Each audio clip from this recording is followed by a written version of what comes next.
بابا انت قصيده كبيره هاي. الله يعافيك استاذ الشهاده. يعني من طعمها وجماليتها وما اكو ثغره وهاي الصور، ولا اتمنى تعيد لي اياها.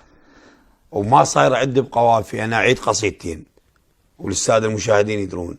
اول مره تصير عندي واعيد لي اياها بدءا من الدخول وكمل القصيده. انا خادم لك استاذ. يعني لو ما ارد اصفق ارد اقوم لك ابوسك. الله يوفقك. خادم لك. افرح من اشوف ايش طاقه، ولا افرح هاي شهاده. هاي شهاده راح تزبيها على مدار مسيرتي الشعريه. بقدر ما هي حقيقه ابصم لك عليها، ولا قصيده ما بها ثغره. ابني الله يوفقك، الله يهنيك. عيد لي اياها حتى لا ناخذ من الوقت. ادفع بالبلم ما ادري بي غرقان. الله. ادفع بالبلم ما ادري بي غرقان، والمرد انكسر والروجه خانقته، وبديره مناجل سنبلا حطيت. الله الله. وبديره مناجل سنبلا حطيت، حصدون وخضار الطيش ما شفت، وصدقت الرمل بي تكشف الصحراء، ما ادري الابل كل حول ساحق.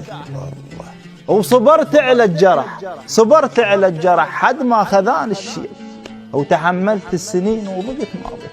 الحنظل والعسل والزين والموزين كلهن جربتهن وانت ذاك.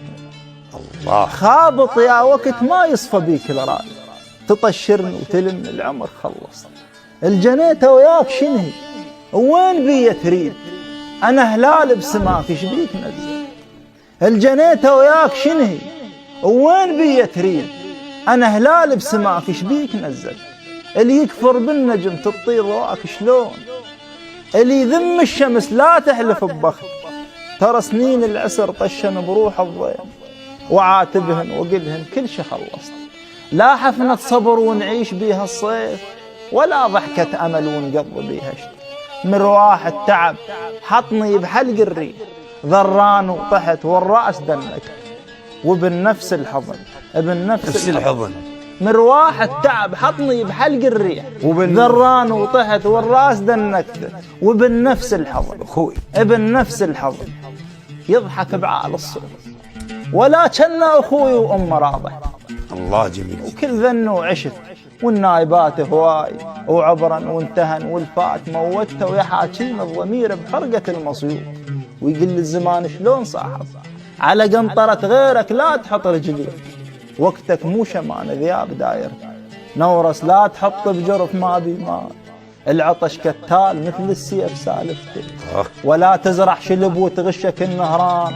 الشلب يراد لو ما صح لك الرثة، رافقت الجرف وسنين كلهن بور، ما حط بيدي قطرة ولا يحنشف. وانا اقطع القصيدة استاذ لان دموعك غالية علي. جميل جدا واغلى من كل شيء. الله شاهد علي. هذا شعر ابني. الشعر اذا ما يهز، يقول ان الشعر لم يهزك عند سماعه فليس حريا. نعم. ولو يسمح الاستاذ عمار والكادر اعيدها 3 مرات 4 حتى استمتع، بس لا ناخذ وقت اخر من شعراء الشباب المبدعين.